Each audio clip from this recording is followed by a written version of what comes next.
ಚಳ್ಳಕೆರೆ ತಾಲೂಕು ಜಟ್ಟಿ ಅಗ್ರಹಾರ ಗ್ರಾಮ ಪಂಚಾಯಿತಿ ವತಿಯಿಂದ ಕಾನೂನು ಅರಿವು ಕಾರ್ಯಕ್ರಮ ಆಯೋಜಿಸಲಾಗಿತ್ತು.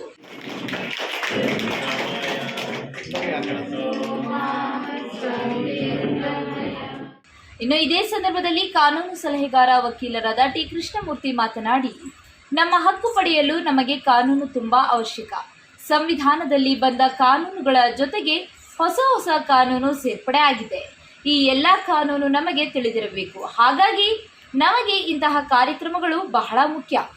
ಬಡವರಿಗೆ ನ್ಯಾಯ ಪಡೆಯಲು ಈ ಪ್ರಾಧಿಕಾರ ಚಳುವಳಿಕೆ ನೀಡುವುದರ ಜೊತೆಗೆ ಯಾರು ಬಡವರು ವಕೀಲರಿಗೆ ಹಣ ನೀಡಿ ವಕೀಲರನ್ನ ನೇಮಿಸಲು ಆಗದೇ ಇರುವವರು ಅರ್ಜಿ ಸಲ್ಲಿಸಿದರೆ ಅವರ ಪರವಾಗಿ ಉಚಿತವಾಗಿ ವಾದ ಮಾಡಿ ನ್ಯಾಯ ದೊರಕಿಸಲಾಗುವುದು ಎಂದರು.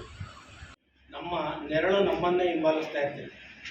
ಅದೇ ರೀತಿ ನಮಗೆ ಬೆಳಗ್ಗೆಯಿಂದ ನಾವು ಸಾಯಂಕಾಲ ಆಗೋವರೆಗೂ ಕಾನೂನು ಅನ್ನೋದು ನಮ್ಮನ್ನು ಹಿಂಬಾಲಿಸ್ತಲೇ ಇರ್ತದೆ. ಯಾಕೆಂದರೆ ನಾವು ಕಾನೂನು ಪರಿಪಾಲಕರಾಗಿರಬೇಕು, ಕಾನೂನಿಗೆ ಗೌರವ ಕೊಡಬೇಕು. ಕಾನೂನು ನಾವು ಏನು ರಕ್ಷಣೆ ಮಾಡ್ತೀವೋ ನಮ್ಮನ್ನು ಕಾನೂನು ರಕ್ಷಣೆ ಮಾಡುತ್ತೆ. ಯಾಕೆಂದರೆ ನಮಗೆ ಮೂಲಭೂತ ಹಕ್ಕುಗಳನ್ನು ಕಾನೂನಿಂದ ಕೊಡಮಾಡಲ್ಪಟ್ಟಿದೆ. ಆ ಮೂಲಭೂತ ಹಕ್ಕುಗಳು ಏನಾಗ್ತವೆ ಅಂದರೆ ಅದು ನಮಗೆ ಕರ್ತವ್ಯನೂ ಸಹ. ಯಾಕೆಂದರೆ ನಮ್ಮ ಹಕ್ಕಿಗೆ ಚ್ಯುತಿ ಬರದಂಗೆ ನಾವು ನೋಡ್ಕೊಬೇಕಾಗ್ತದೆ. ಅದು ಬೇರೆಯವರ ಒಂದು ಕರ್ತವ್ಯನೂ ಆಗಿರುತ್ತೆ.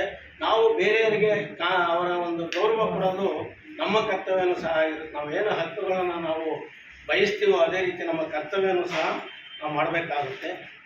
ಈ ಒಂದು ಕಾನೂನುಗಳ ಅಡಿಯಲ್ಲಿ ನಮಗೆ ಇತ್ತೀಚೆಗೆ ಸುಮಾರು ಕಾನೂನುಗಳು ಬಂದಿದೆ, ಹೊಸ ಕಾನೂನುಗಳು ಬಂದಿದೆ. ಮೂಲ ಸಂವಿಧಾನದ ಒಂದು ತಿದ್ದುಪಡಿಗಳು, ಸುಮಾರು ತಿದ್ದುಪಡಿಗಳಾಗಿ ಈಗ ಸಾರ್ವಜನಿಕರಿಗೆ, ಅದರೊಳಗೂ ದೀನರಿಗೆ, ದಲಿತರಿಗೆ ಮತ್ತು ಮಹಿಳೆಯರಿಗೆ ತುಂಬ ಅನುಕೂಲವಾದಂತಹ ಕಾನೂನುಗಳು ಸರಳವಾದ ರೀತಿಯಲ್ಲಿ ಬರ್ತಾ ಇದೆ. ಅದನ್ನು ಉಪಯೋಗಿಸ್ಕೊಳ್ಳೋದು, ತಿಳ್ಕೊಳ್ಳೋದು ನಿಮ್ಮ ಭಾಗ.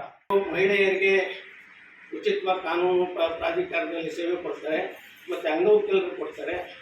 ಮತ್ತು ಈ ಒಂದು ಹೆಚ್ಚಿನ ಮಳೆಯಾಗಿ ಫ್ಲಡ್ಸು ಅಂಥದ್ದಿಂಥ ಪ್ರವಾಹ ಬಂದು ನಿರಾಶ್ರಿತರಾಗ್ತಾರಲ್ಲ ಅಂಥವ್ರಿಗೆ ಇದು ಮಾಡಿಕೊಡ್ತಾರೆ.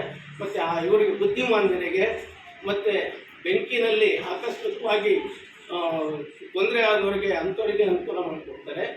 ಮತ್ತು 2 ಲಕ್ಷದಿಂದ ಒಳಗಿರೋರಿಗೆ 3 ಲಕ್ಷ ಆಗೈತೆ. ಈಗ 3 ಲಕ್ಷದಿಂದ ಒಳಗಿರೋರಿಗೆ ಅವರು ಇನ್ಕಮ್ ಸರ್ಟಿಫಿಕೇಟ್ ಕೊಟ್ಟರು ಸಾಕು. ಅಥವಾ ಒಂದು ಇನ್ಕಮ್ ಸರ್ಟಿಫಿಕೇಟ್ ಬೇಡ, ನನಗೆ 3 ಲಕ್ಷದ ಒಳಗಡೆ ನನ್ನ ಇನ್ಕಮ್ ಇದೆ ಅಂತ ಹೇಳ್ಬಿಟ್ಟು ಒಂದು ಅಫಿಡವಿಟ್ ಕೊಟ್ಟರು ಸರ್ ಅವರೇನೇನು ಆದ ಒಂದು ಇದಕ್ಕೆ ಕಾನೂನು ಸೇವಾ ಪ್ರಾಧಿಕಾರದಲ್ಲಿ ನಿಮಗೆ ಉಚಿತವಾಗಿ ಕಾನೂನು ಸೇವೆಗಳನ್ನು ನೀಡ್ತಾರೆ. ಇನ್ನು ಗ್ರಾಮ ಪಂಚಾಯಿತಿ ಅಧ್ಯಕ್ಷ ಸಿಡಿ ಪ್ರಭಾಕರ್ ಮಾತನಾಡಿ, ಇಂತಹ ಕಾರ್ಯಕ್ರಮಗಳು ಗ್ರಾಮೀಣ ಪ್ರದೇಶದಲ್ಲಿ ನಡೆಸುತ್ತಿರುವುದು ಸಾರ್ವಜನಿಕರಿಗೆ ಕಾನೂನು ಅರಿವು ಮೂಡಿಸುತ್ತಿರುವುದು ಬಹಳ ಉಪಯೋಗದ ಕೆಲಸ. ಇದರಿಂದ ನಾವು ಉಚಿತವಾಗಿ ಕಾನೂನು ಏನು ಹೇಳುತ್ತದೆ ಎಂಬುದನ್ನು ತಿಳಿಯಬಹುದಾಗಿದೆ. ಮಹಿಳೆಯರು, ವಿಕಲಚೇತನರಿಗೆ ಹಾಗೂ ಮಳೆ ಬೆಂಕಿ ಹಾನಿಯಾದಾಗ ಬಡತನ ರೇಖೆಗಿಂತ ಕೆಳಗಿರುವವರಿಗೆ ಈ ಕಾನೂನು ಬಹಳ ಉಪಯೋಗವಾಗಲಿದೆ ಎಂದರು.